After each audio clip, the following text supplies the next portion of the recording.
Please welcome Program Committee Member and Moderator Colton Ching and the Decarbonization Pathways. How will Hawaii achieve its goals and what can we learn from others? Panel to the stage. Okay, good afternoon. Aloha, everyone. Hopefully your lunches are settling down and more folks will be joining us shortly. For those of you that were able to join us yesterday, you heard some prior panels talk a little bit about the idea of a statewide, economy-wide decarbonization effort. And this is something that I think for many of us is newer, clearly much newer than the concept of renewable portfolio standards. So we wanted to have a panel where we could talk to folks who really are in the center of this, experts, and have their own sort of challenges that they're looking to solve for to achieve this. So we're going to dedicate this entire panel to the discussion of economy-wide, right? All parts of Hawaii's economy, and what are our pathways to removing all forms of carbon emissions within the state. So I have three panelists, incredible panelists, joining me this afternoon. They each have a series of slides to share to introduce this topic from their perspective. And I'll be introducing them as they speak. But one thing that I ask that we think about, especially for those of us who have been working energy in Hawaii for a number of years, is to stop and think about the words and the material that they share and just kind of think about and contrast how different this concept of decarbonization is from renewable portfolio standards, which is something that we've all been working on very hard for a number of years. So our first panelist today is Amber Mahone. Amber is the managing partner at E3 and leads E3's Clean Energy and Climate Pathways team. Her work looks across all sectors of the energy economy to evaluate the feasibility and the implications of long-term climate solutions. Amber's been with E3 for over 15 years, and she has an incredible history and a number of initiatives that she's worked on. She and her team have done climate goal work for the states of New York, Massachusetts, Colorado, and the state of California. And they're looking at more than just the electricity sector. They're looking at assessing the economics of building electrification, of course, transportation electrification, as well as hydrogen. And she and E3 does a bunch of work for gas and electric utilities, as well as for states and regulators. So with that, I'm going to make sure that you have the clicker, and Amber will be sharing with us, two A's. Amber will be sharing with us some of the work that E3 has done for Hawaii.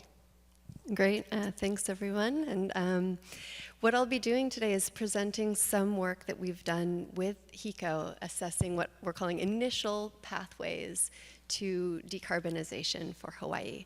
And this is part of a forthcoming study that will be out soon, but wanted to share some of our preliminary findings. I'd acknowledge my co-author, Ari Gold-Parker, who's also here today, as well as some of my other co-authors on this study. So to start out, this figure represents statewide greenhouse gas emissions for Hawaii. Going back to 2018, you can see the big dip there from the COVID-19 pandemic. And then what we've done is evaluated 4 scenarios looking forward into the future, all the way out to 2050. And we've got 2 reference scenarios that are shown there in black, and then 2 scenarios that meet the goal of net zero or net negative emissions by 2045. And what you can see from comparing just the black dotted line to the solid black line is that decarbonizing the electricity sector does a lot. It's a huge contributor to carbon reductions, but it only gets us part of the way to our net zero goals. And getting to net zero by 2045 is going to require emission reductions from every sector of the economy.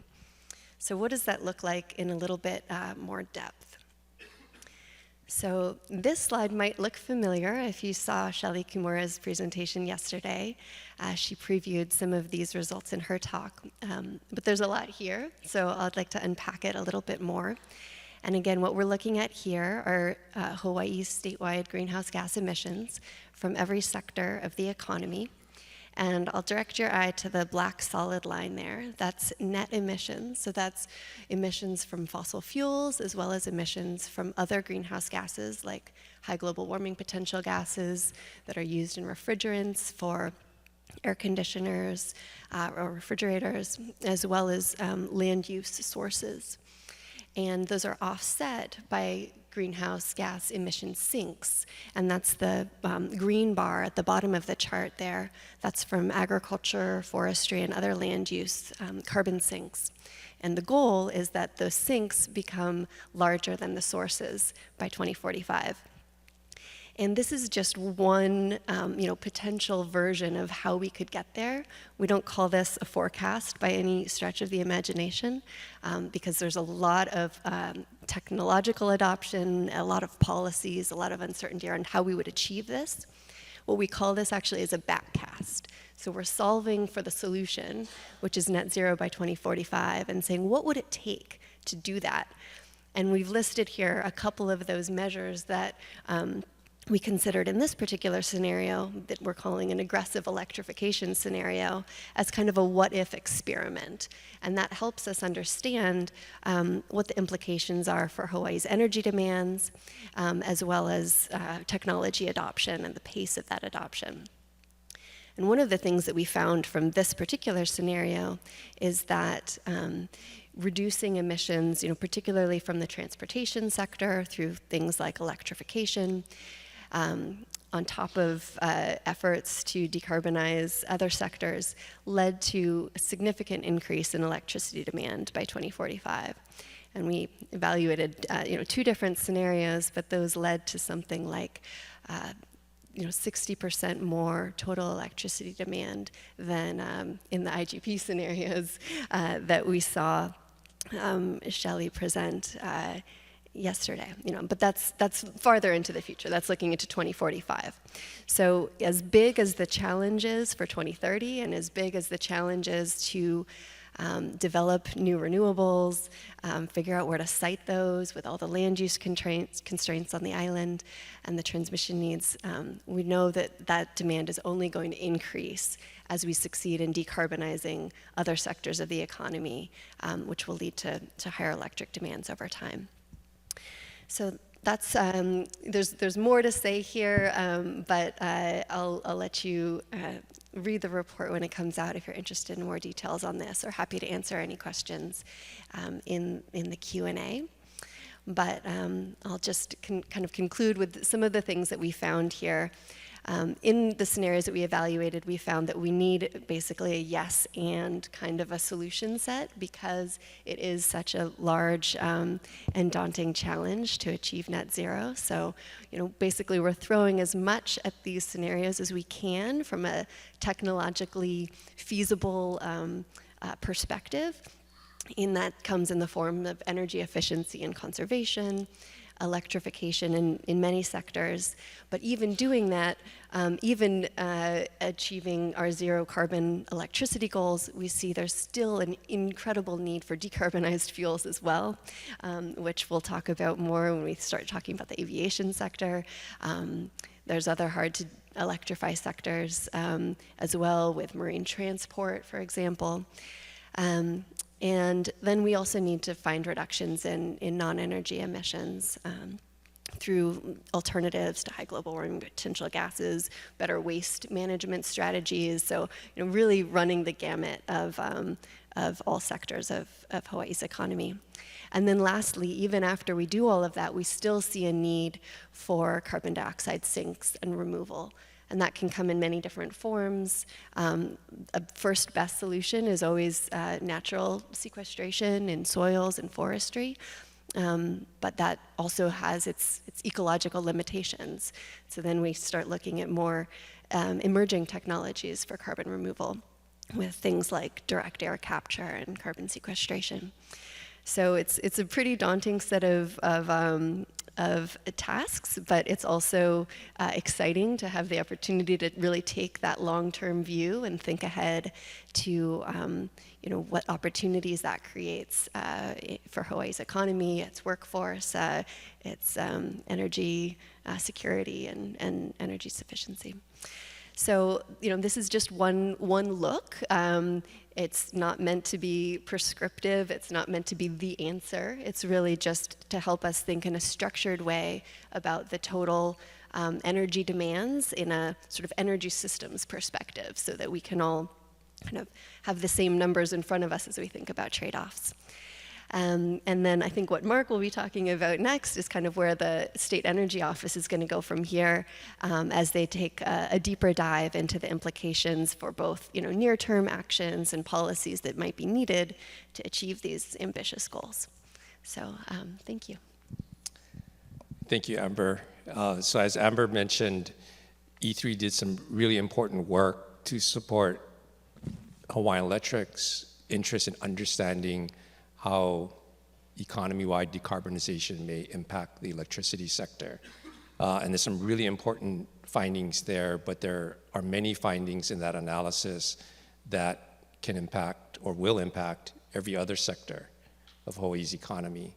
So the full report and a lot of supporting material, we're going to be making it public in June, next month. And so stay tuned on our website, as well as for some information events to make that more public. So thank you, Amber. Next, before I introduce Alana, I forgot to mention this. I really want to encourage folks to ask questions for this panel. This is a fairly new topic, so I would imagine that we all have a lot of questions for our panelists here today. For the Max technology team, I think they're going to make it open for questions on your app in a couple of minutes. So please start typing your questions away. Colton, yeah. Could I just interrupt and just ask the folks at Mac to reset and begin the timer? Oh, yeah. Yeah, I thought they were just going to give us an unlimited amount of time. I think we have 60 more minutes. Today. Yeah, okay. Thanks for that, Mark. So without further ado, our next panelist, who's going to be sharing some really interesting material, is Alana James. Alana James is Hawaiian Airlines Managing Director of Sustainability Initiatives. And in this role, she leads Hawaiian's environmental, social, and governance. So for those of us in the corporate world, we know this is ESG, for programs across all of Hawaiian Airlines, and oversees its goal to achieve net zero carbon emissions by 2050, as well as a number of other sustainability initiatives at Hawaiian Air. Alana first joined Hawaiian I say Hawaiian, it's the other Hawaiian, Hawaiian in 2011, and it's an incredible resume. So she's held positions in strategy and transformation, financial planning and analysis, investor relations, and she actually oversaw Hawaiian's former Ohana by Hawaiian Airlines turboprop operations. So she has an incredibly broad and very important background to Hawaiian Airlines business. So we're really happy to have Alana here today to share with us Hawaiian Airlines work on this very important topic of decarbonization. Great. Thanks, Colton. So thank you very much for the opportunity to participate in this panel today. So at Hawaiian Airlines, we are committed to achieving net zero carbon emissions by 2050. And we just recently announced our roadmap, or our pathway to net zero. So today, I'll share with you an overview of the various drivers of aviation decarbonization and our current view of how we expect these drivers to contribute to our roadmap. So first, just starting off with the big picture. So just given our geographic isolation here in Hawaii, we are heavily dependent on aviation and therefore jet fuel. So what we can see here, looking at this top 10 states ranked by percent of jet fuel as a percent of total petroleum use, we can see that Hawaii ranks second to only Alaska, and that was in 2020. So it's really important for us to address aviation emissions here in Hawaii, and it's a priority for us at Hawaiian Airlines. So now just taking a closer look at Hawaiian Airlines emissions. So this graph shows Hawaiian Airlines jet fuel distribution among our 3 main geographies in 2019. So that's Neighbor Island, North America, and international. And what we can see from this graph is that our Neighbor Island operation, our routes between the islands, is really only about 10% of our carbon footprint.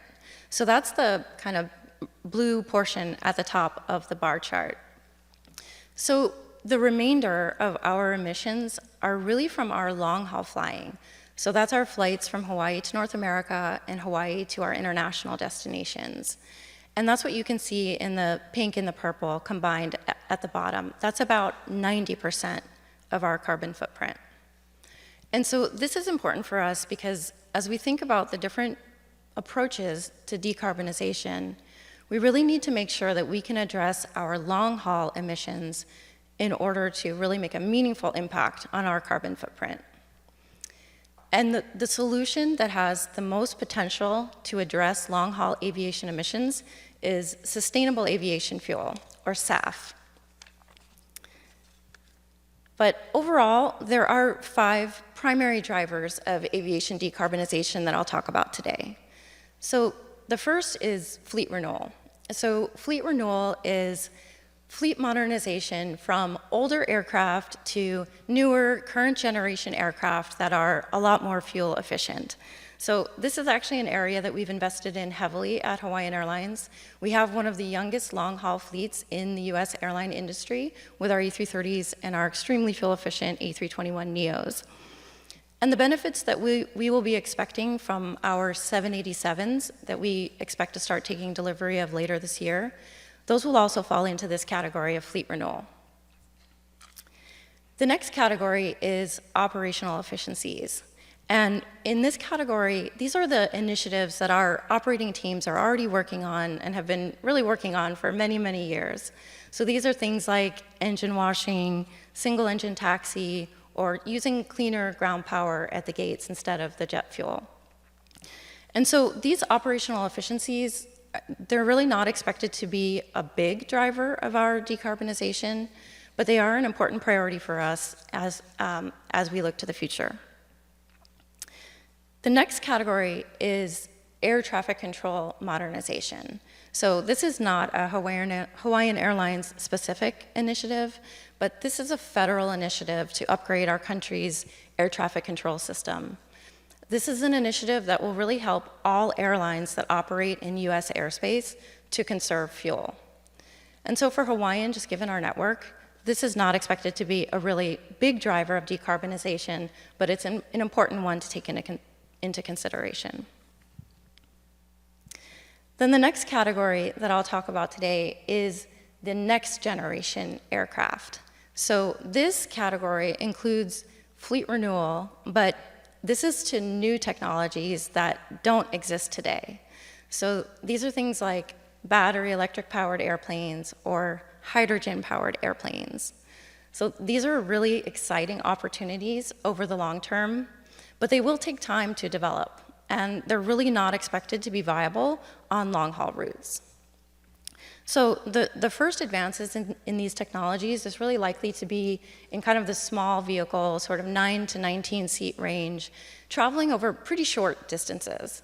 And here in Hawaii, we actually have a lot of really short flights, so that could be a really good opportunity to explore some of these new technologies. But one of the challenges that we have is that we actually also have really high passenger volume traveling over these routes. And so it will take time for these technologies to develop to really be able to carry the passenger volumes that we have in our inter-island operation today. Another consideration is that these technologies really have capital-intensive infrastructure solutions. So there will be significant renewable energy generation capacity required to support these technologies.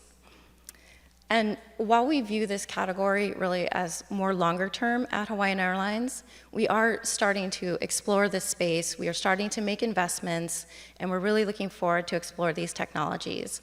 Last year, we made an equity investment in a company called Regent. Regent is a startup that is developing a battery electric powered sea glider. And we're really looking forward to exploring the viability of this technology here.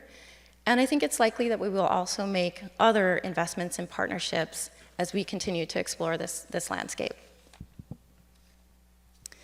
And then the last category that I'll talk about is sustainable aviation fuel, or SAF. So what is SAF? So SAF is jet fuel that's made from sustainable feedstock instead of petroleum.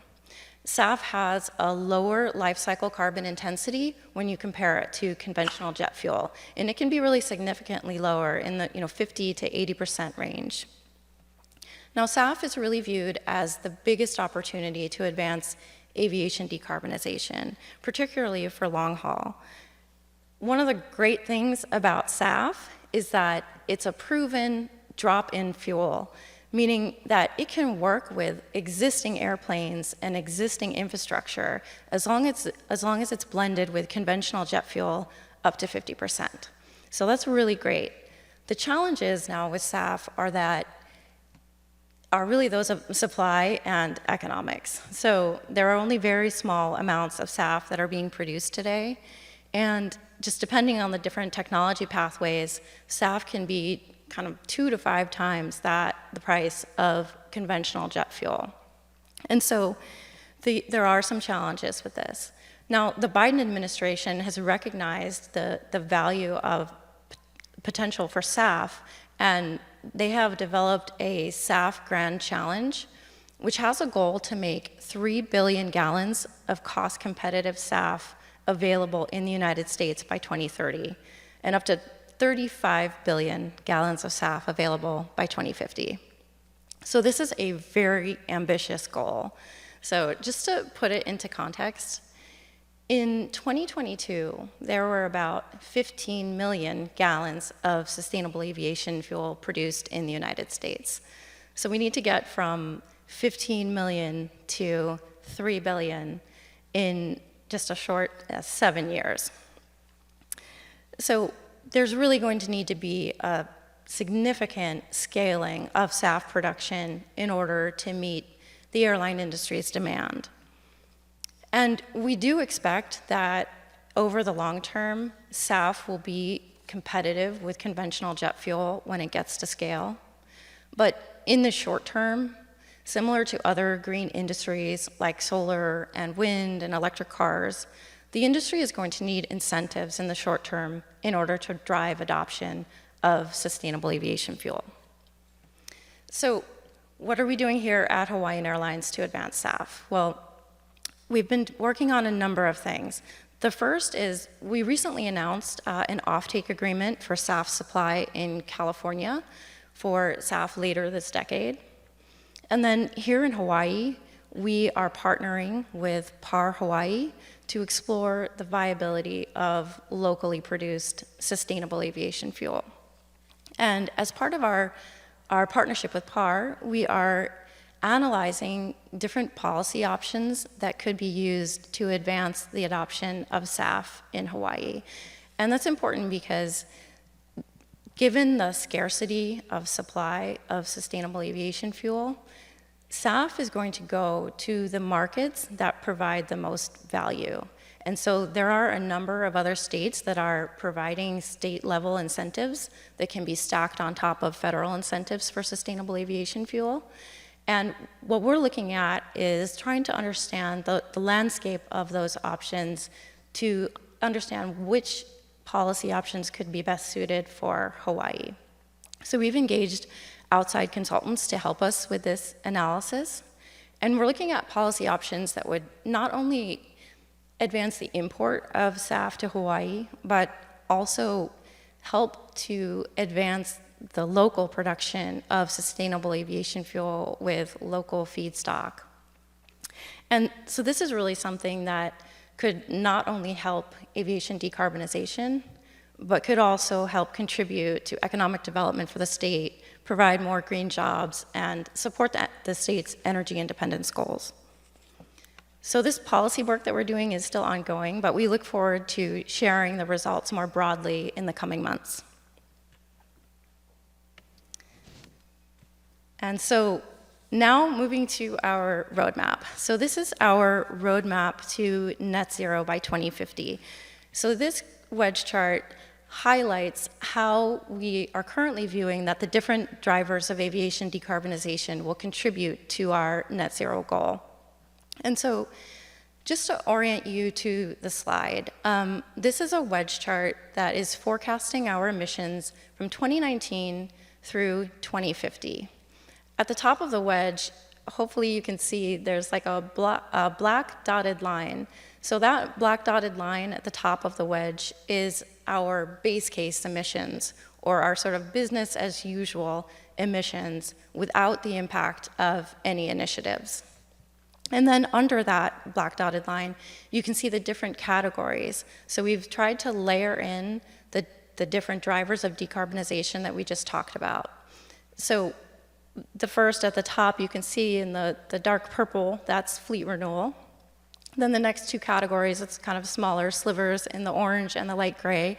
That's the operational efficiencies and air traffic control modernization. Then the next category in the bright pink that you see there, that is starting to come into play in the 2040s timeframe. That is the next generation aircraft, the new technologies that don't exist today. And then the biggest category that you can see in the blue, that is sustainable aviation fuel, or SAF. So what we're showing here, and I think other industry roadmaps that you may see will show a similar story, that we're really relying on significant scaling of sustainable aviation fuel in order to address aviation carbon emissions. And then there is one more category here, which I didn't talk about earlier, and that's in the bottom right, that is in the dark gray, that is carbon offsets. So at Hawaiian, we are really focused on aviation sector specific initiatives. That's what we're prioritizing and what we're working on.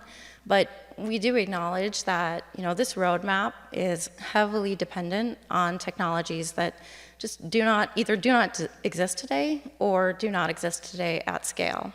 And so we do recognize that we may need to use carbon offsets or removals to address any gaps. And then the last thing just to point out on this slide, that sort of dark gray dotted line at the bottom of the wedge, that is our target emissions pathway. So that's what we're targeting for our emissions, taking into consideration all of these different initiatives that I've talked about. And we've also included several interim targets that you can see there as milestones along our pathway that will help us to track our progress to net zero. And so I'll just close by reiterating our commitment at Hawaiian Airlines to achieve net zero carbon emissions by 2050, and the importance really of advancing SAF to advance aviation decarbonizations here in Hawaii. So we look forward to partnering collaboratively with the broader airline industry serving Hawaii, with the SAF producers, technology developers, and the state and federal government as we work towards our goals. So, thank you very much.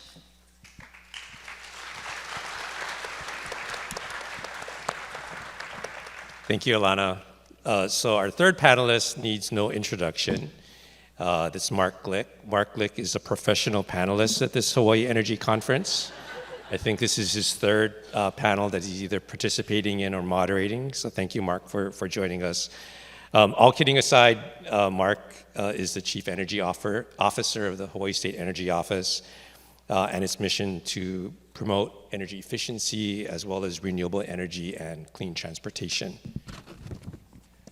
This is Mark's second goal at the State Energy Office, and prior to rejoining HSEO earlier this year, Mark was at the Hawaii Natural Energy Institute. I just learned backstage about his strategy on how he got paid at HNEI, so there's probably more to learn about that offline. But at HNEI, he focused on energy policy, innovation, and to coordinate that work with both the state and the University of Hawaii. So really important work back there. So with that, without further ado, Mark wants to share a little bit about what the State Energy Office is doing and has on its plate going forward. Thanks so much, Colton. Honored to be here, and always fun to work with you and this exciting panel, who you'll see, we're working very closely with Hawaiian Airlines and, of course, with E3. First thing I want to say is that I'm extremely proud, and I'm very serious about saying I'm very, very proud to be part of the Josh Green administration and to be given this great opportunity at this time to come back and play this role.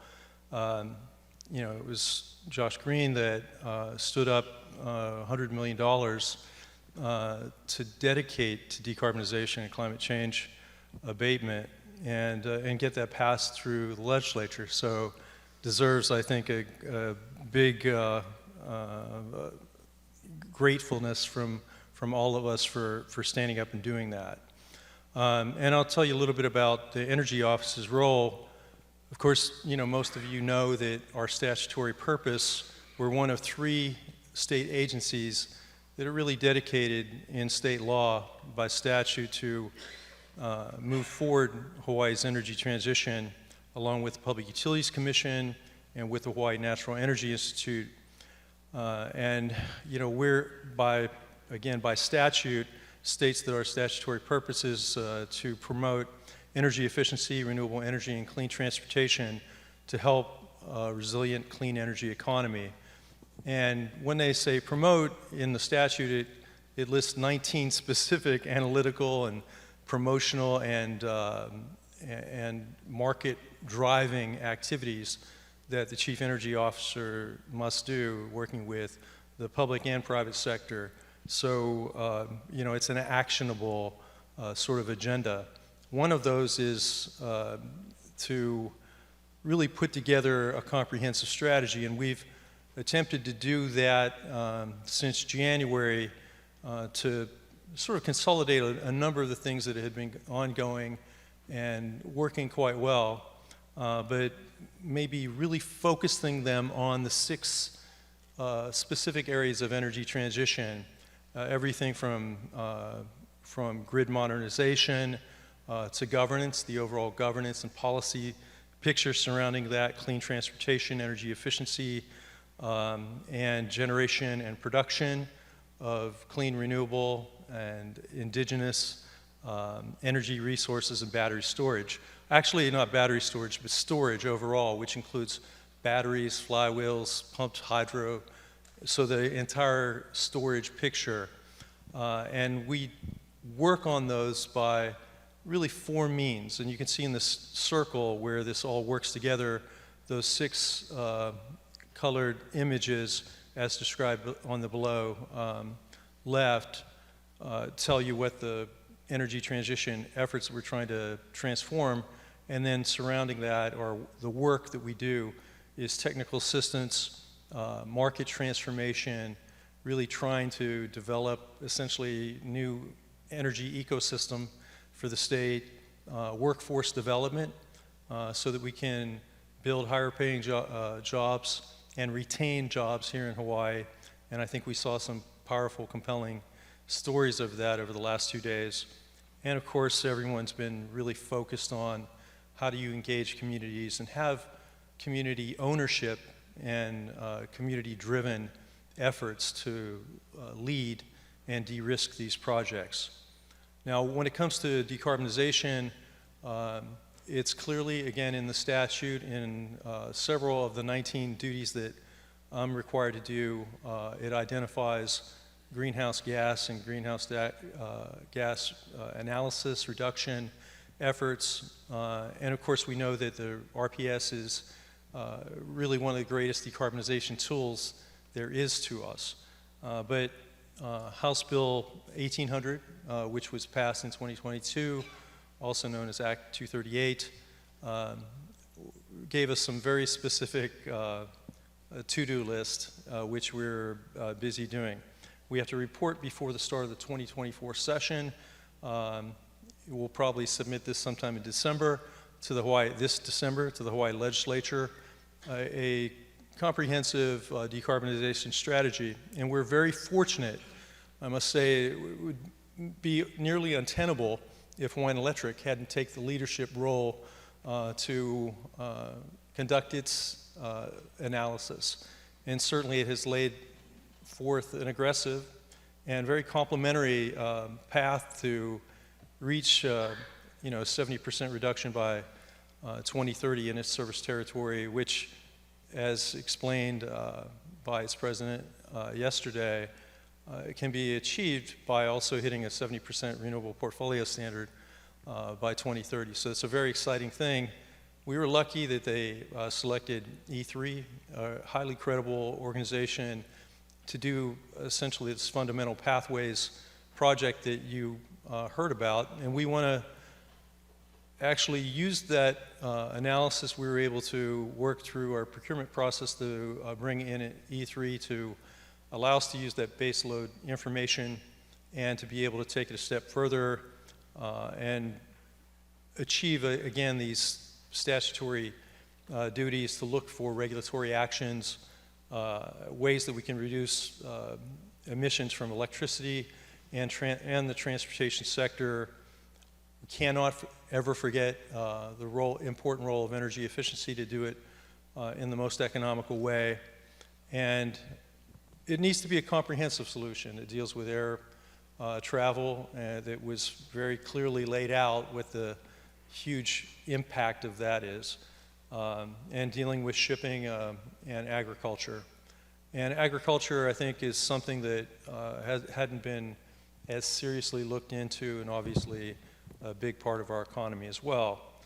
And we, again, getting back to the community engagement and benefit arena, and Justice 40, which we talked about a lot yesterday, consider impacts on low-income families.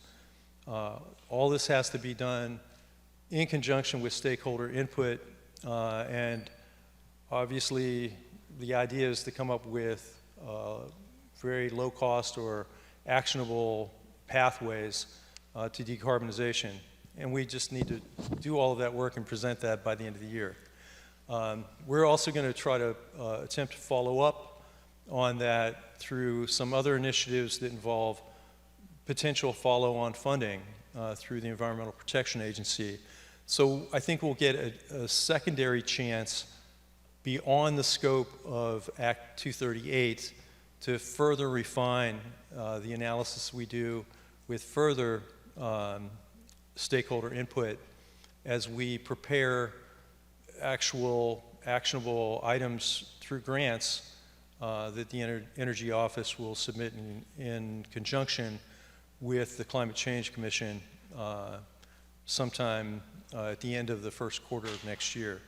So these are all parts of the pieces. I think we're also I think some of the things that we'll elaborate on that were not really part of the scope of the Hawaiian Electric analysis. There was some really excellent work done to really focus on light-duty vehicles. For example, estimates of 66% of light-duty vehicles would be electric vehicle was an assumption that was made by 2030, and that's a good assumption. One thing that I don't think was looked at as deeply, and probably for good reasons, because hydrogen probably wasn't thought to be kind of a near-term solution. Obviously, with the recent focus and investment and the potential for significant investment through the hydrogen hub, which had been talked about earlier today, we want to take a look at the heavy-duty bus and truck fleet, and particularly fleets. As you all know, you say, well, what if that's just 3 to 5% of the overall vehicle population? Well, we know that on a fuel basis, it consumes on average 3 times the average passenger vehicle. So it's actually a big contributor. And if we're able to look at other solutions, let's say hydrogen for these fleets, it may again comprise a small part of the overall picture, but it might have a big impact that wouldn't otherwise be felt. So we'll take a look at some of those kinds of things. I think there's actually a lot of really interesting things that we can, again, take a deeper dive on as we work through this summer and work with communities, you know, through September and October, and prepare sort of the final summaries and get ready to submit a final report sometime in December to the legislature. So all this is very exciting for us. We're really emboldened by essentially the resources that are at our disposal, and of course the clear collaboration of the major private sector parties who are, you know, have been contributing a lot to the greenhouse gas effort, who have been doing their fair share of trying to reduce that through some of these ambitious and innovative projects, and of course driven significantly by the Renewable Portfolio Standard, but now through other laws that we're going to try to sync together. I think another thing that the E3 analysis did was it did look at the overriding and overlapping policy initiatives, and I think we'll take a deeper stab at essentially the full array of policies that we'll want to you know, fully elaborate on and make sure that they're synced to help us work towards this significant decarbonization pathway. Thank you, Mark. So before I begin my questions, I just want to do a quick check with the Max Technology folks and the audience. Are you guys able to ask questions in the app? Are you guys able to? Okay, so my iPad is still counting down, so I'm not able to see those questions. So hopefully they can kind of remedy it on this device. But in the meantime, I'll ask the panel some prepared questions that I had, and I'll start off with you, Amber. Because E3 has done a lot of work, not just for Hawaii, but for other really important states leading this effort, like California, New York, and also some analysis for the country as a whole. Given the recent work that you've done for Hawaii, what are some of the unique challenges as well as the unique opportunities that Hawaii has in its decarbonization journey? Yeah, that's a great question, Colton. And you know, maybe I'll start by just pointing out the obvious, which is there's a big difference in the climate in Hawaii, and that has a big impact on buildings. So, you know, great opportunity here is in the, you know, building efficiency and the ability to use the tropical climate. And one of the topics we've been working on in New York and the Northeast is how to, you know, remove the space heating demands, and that's just not an issue here. So that's, you know, one advantage you have going. You know, on the flip side, some of the challenges, you know, the transportation sector represents a much larger share of total emissions in Hawaii. And a lot of those come from aviation. And that's a hard to decarbonize sector. As Alana pointed out, a lot of the technologies needed to do that are not yet commercialized. You know, but within that also lies the opportunity in that, you know, vehicle miles traveled are much lower in Hawaii than they are in California, where commute distances are often much larger. So opportunities for electrification and alternative fuel vehicles, I think it's much higher in Hawaii than other places. And then maybe lastly, there's, you know, big differences in industry. You know, we talked about the fact that there's not a lot of industrial manufacturing in Hawaii, so you have a fewer number of players, and you've got the Par refinery that is, you know, taking ambitious action to try to start producing sustainable fuels and transform its emissions. So I think, you know, you've got both opportunities and challenges. The panels yesterday did a great job of highlighting the land use constraints in Hawaii, which I think are, you know, probably one of the biggest challenges that will need to be dealt with as we negotiate this transition. but it's been inspiring at this conference to hear how many organizations are really kind of leaning into understanding the trade-offs and finding sustainability solutions that don't just prioritize kind of one solution for decarbonization, but think about sustainability as a whole with agriculture and native land use and all of that. So. It's exciting to see what Hawaii is doing and the ambitious actions that are being taken here. Yeah, thanks for that, Amber. Next question is for you, Alana. And this question came from the interactions that we had with you and the rest of the folks at Hawaiian Air and trying to understand what your strategies are. And it sort of hit me, out of the blue, that you have a very different, more complex challenge than even we do at Hawaiian Electric.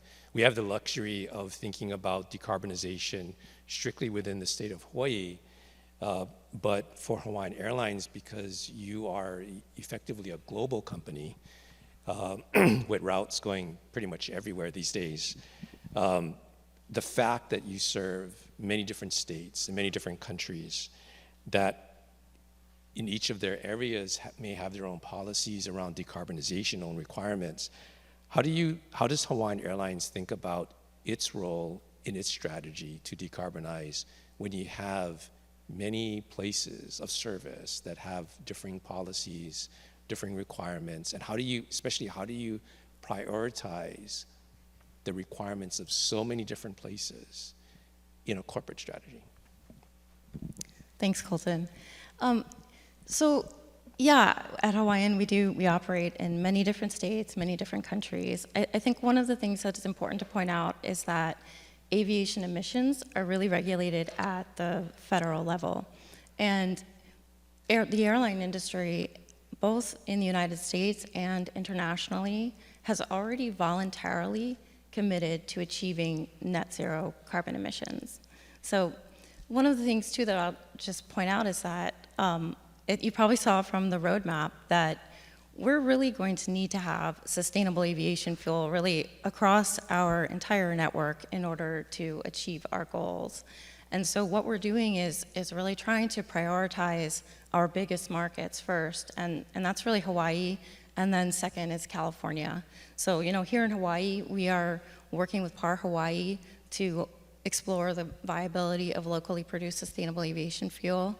And then in California, we have started to contribute to the demand signal that is needed to attract investment into SAF with our long-term offtake agreement for future supply of sustainable aviation fuel.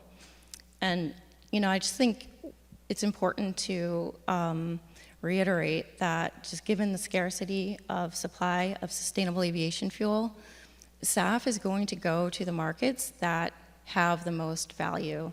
And so really for Hawaii to be competitive with other states in terms of adopting SAF, we'll need to have competitive incentives here as well. Thanks. Thank you for that. Mark, I have a question for you, but I'm going to hold on that for now because we have a ton of questions from the audience. So kind of running to this as I try to speak, so I want to try and get some of the ones that I think really get to the heart of this issue. And I'll pick this one question because it gets to a subject that has been talked about in previous panels, and that's around geographic limitations, land use and land limitations. So this is for you, Amber. So in the E3 study that you performed, to what extent was there an evaluation of geographic limitations on Oahu, for example? Meaning, will there be enough land to achieve the reductions that are in your pathways analysis? Yes, it's a great question, and the answer is yes. There is land there, but the questions become, where is the development going to occur? How steep of a slope will the solar development occur on? Will we be able to site, offshore wind. I mean, there's a range of possibilities and scenarios there. It does depend on how much local fuels we want to be able to produce in Hawaii. And so one of the trade-offs is it does require more land to produce hydrogen to fuel end uses. So it depends on the scenario. The land is there, but there's also competing demands for those lands. So that's, I guess, the reality I'd like to acknowledge. Yeah, it's a tough one to figure out. I think we got time for just a couple more questions. I want to direct this one to you, Mark, and maybe Amber as well. How should we think about other natural sources of emissions in the atmosphere that's not related to agriculture? So for example, in this questions, greenhouse gas emissions coming from, say, volcanoes, right? I mean, how is that being taken into account, both in work you plan to do in Hawaii or what might be done elsewhere in other states? Yeah, you're talking about from naturally occurring.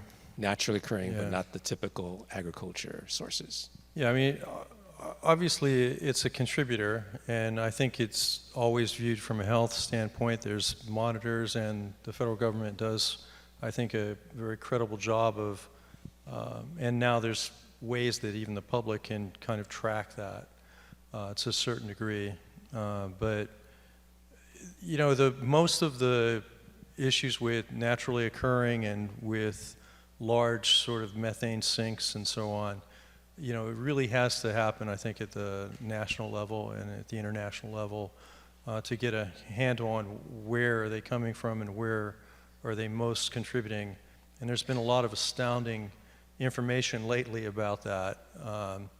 And, you know, I think that's a very difficult thing to sort of incorporate and do something about at the state level. And so I think what we've attempted to do, and you can see that in Act 238 in particular, and I think E3 did the correct thing by focusing on those emissions that we have something to do about. Like even in aviation, they kind of ignored the international sort of ports and so on.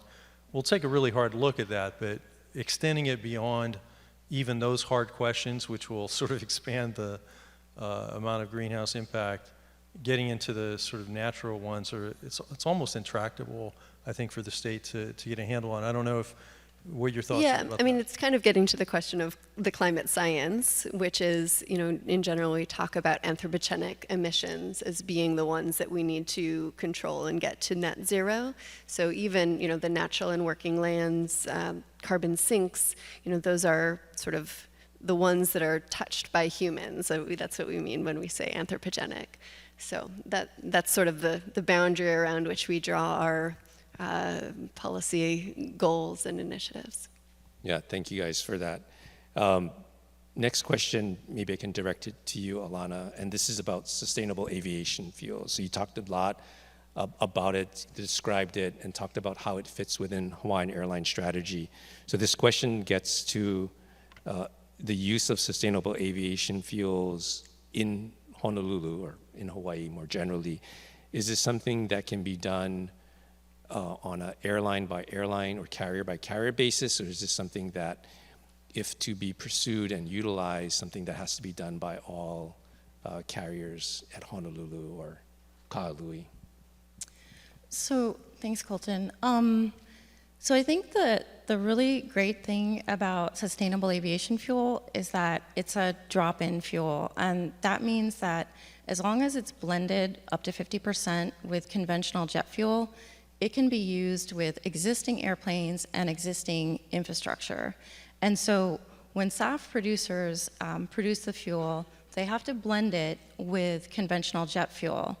Then it goes into the infrastructure, and at that point, really any airline that is uplifting fuel at that airport could be using sustainable aviation fuel without even knowing it, because it has been blended and then commingled into the fuel infrastructure at the airport.